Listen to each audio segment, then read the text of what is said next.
काफ़ी जगह लोगों ने डब्बा का नाम चालू आपी भी रखा हुआ है और वो इसीलिए कि लोगों का कहना है जो एक्सपीरियंस ले चुके हैं, यानी कि ये बोलिए कि उनके सताए हुए हैं, वो भी उनको चालू आपी बोलते हैं। इनफैक्ट वहीं से ये नाम आया है, क्योंकि व्लॉग में देख के तो हमें वो एक भोली भाली मासूम सी लड़की दिखती है, लेकिन जिन लोगों ने उनसे पर्सनली मात खाई हुई है ना, पर्सनली पीड़ित हैं, उन लोगों ने ही उनका ये नामकरण किया है चालू आपी।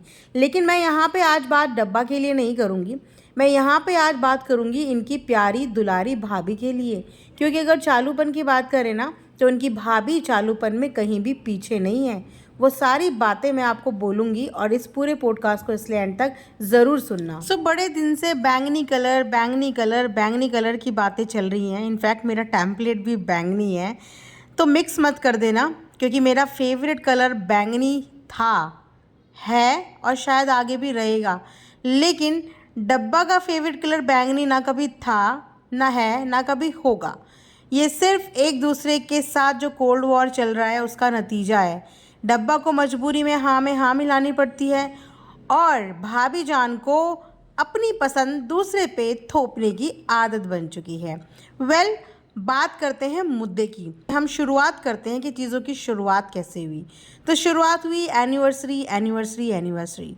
देन शुरुआत हुई ड्रेस। और हैरानी की बात यह है कि इस बार भाभी से ड्रेस का डी भी नहीं पूछा गया।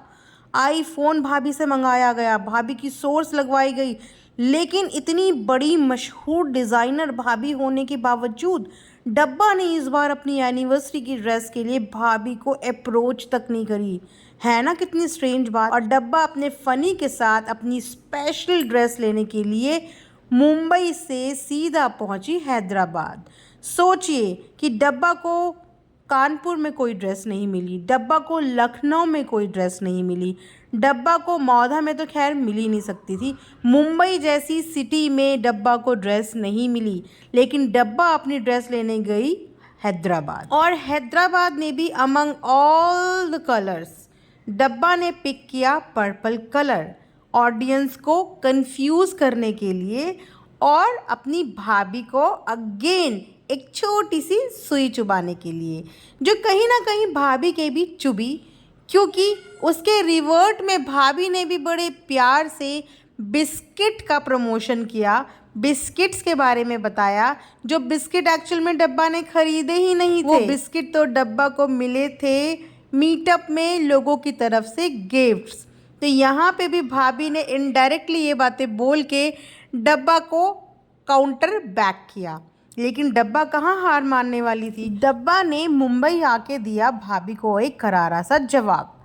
डब्बा से अम्मी ने पूछा, ड्रेस नहीं लाई? अच्छा, वो जामनी कलर का ही पहन रही हो? तो डब्बा ने कहा, नहीं कोई और कलर है। तो डब्बा ने यहाँ पे अपने आप को प्रूव कर दिया कि नहीं मैं डब्बा नहीं हूँ, मुझे भी अपने लिए स्टैंड लेना आता है और भाभी को काउंटर बैक करना तो और भी अच्छे से आता है। तो पर्पल कलर को रिजेक्ट करती हुई डब्बा ने यहाँ पे अपना एक स्टेटमेंट दे दिया। इससे भाभी ने एक और पिन चुबाई, वो पिन थी बैंगन के भरते की रेसिपी।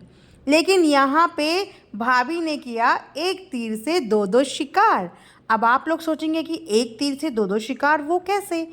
तो दोस्तों वो ऐसे कि बैंगन के भरते के साथ जुड़ी थी दो इम्पॉर्टेंट चीज़ें, जो शायद आप में से बहुत से लोगों को पता भी नहीं होगी, तो मैं आपको वो बताऊंगी। पहली इम्पॉर्टेंट चीज़ तो जाहिर सी बात है, ननद को मारनी थी पिन, क्योंकि ननद ने हैदराबाद से जो पिन चुबोई थी, अब उस पिन का काउंटर बैक देना तो बनता था। तो पहली पिन बैंगन का भरता बैंगनी कलर से मारी भाभी ने सीधा अपनी ननद को। उसके बाद दूसरी पिन बहुत ही प्रोफेशनल है फ्रेंड्स, क्योंकि ये जुड़ी हुई है हमारी यूट्यूब से। दोस्तों दूसरा इम्पॉर्टेंट रीज़न बैंगन का भरता बनाने का ये था कि शेफ़ विकास खन्ना की बैंगन भरता की रेसिपी काफ़ी ज़्यादा वायरल हो रही थी और इसी चीज़ को कॉपी करते हुए मैडम ने बैंगन भरता रेसिपी बनाई, ये सोच के कि उनका व्लॉग भी इसके वजह से ट्रेंड पे चला जाएगा। अक्सर आपने लोगों को हूबहू कॉपी करते हुए देखा है, लेकिन इन मैडम ने इतनी चालाकी से कंटेंट कॉपी किया कि इन्होंने रेसिपी उठा के सीधा बना दी, और वो भी ट्रेंडिंग रेसिपी। व्लॉगर्स को कॉपी करना तो भूल जाओ, अब इन लोगों ने शेफ्स को और जो फूड व्लॉगर्स हैं उनको तक छोड़ा नहीं है। बहुत सारे लोगों के मैडम के पास ये भी कमेंट्स थे कि अगर आपको अपने व्लॉग के अंदर रेसिपी ही दिखानी है, और ये भी उनके पास कमेंट था कि ये जो बैंगन का भरता ये दिखा रही हैं, ये इन्होंने कॉपी करी है शेफ़ विकास खन्ना की। तो बहुत से लोगों ने इन्हें यही राय दी कि मैडम अगर आपको इतना ही कुकिंग का शौक़ है, और अगर आप डेली व्लॉगिंग के नाम पे हमें कुकिंग व्लॉग ही दिखाने वाली हो, फूड व्लॉग ही दिखाने वाली हो, तो आप बेटर होगा कि या तो अपने चैनल का नाम चेंज कर दो, या आप अपना कुकिंग का एक अलग चैनल खोल लो, क्योंकि यहाँ पे आपसे बड़े बड़े लोग हैं। अगर किसी को कुकिंग ही देखनी है, किसी को कोई पर्टिकुलर रेसिपी ही देखनी है, तो वो बाकी के फूड ब्लॉगर्स के चैनल पे जाके देख लेंगे ना। वो आपके चैनल पे आके क्यों देखेंगे?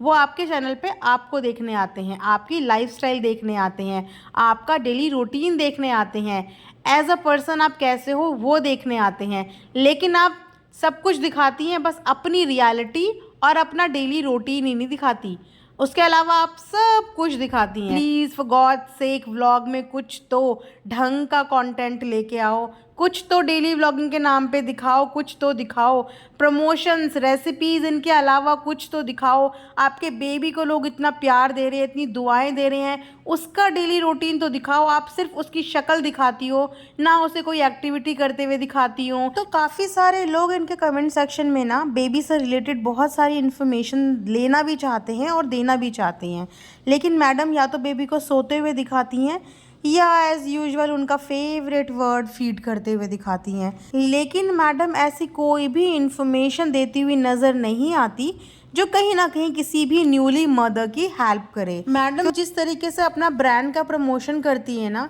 इस तरीके से मैडम बैठ के ना बहुत सारी इन्फॉर्मेटिव वीडियोस भी बना सकती हैं, लेकिन नहीं, इनको ये सब काम करना ही नहीं है, वरना इनके ऊपर से टैग नहीं हट जाएगा कि ये लोग सिर्फ प्रमोशनल वीडियोस बनाते हैं। सही कंटेंट पे काम करना इतना मुश्किल नहीं होता है, बस इंसान को थोड़ा सा इनिशिएटिव लेने की ज़रूरत है, और आप बहुत अच्छे इन्फ्लुएंसर बन सकते हो। तो अगर आपके पास इतनी अच्छी खासी फ़ैन फॉलोइंग है, तो उन फैंस का ध्यान करते हुए ना हर व्लॉगर्स की ये फोरमोस्ट ड्यूटी होनी चाहिए कि वो कुछ अच्छी चीज़ें भी शेयर कर सके, जैसे बाकी के व्लॉगर्स भी करते हैं। तो मुझे लगता है कि पिपिका मैडम को ना इस चीज़ पे ध्यान देना चाहिए, और उनकी जो ये जर्नी रही है अप एंड डाउन्स वाली, ये जर्नी अपनी वीडियो के ज़रिए अपने फैंस को और उन सब लोगों को बताना चाहिए जो कहीं ना कहीं इन सब सिचुएशन से गुजर रहे हैं या जिन्हें नॉलेज की ज़रूरत है। सो दोस्तों, ये था मेरा आज का एक रिएक्शन। आई होप आप लोगों को पसंद आया होगा। लाइक शेयर एंड सब्सक्राइब ज़रूर करें, and thanks for watching earth mom Dehradun.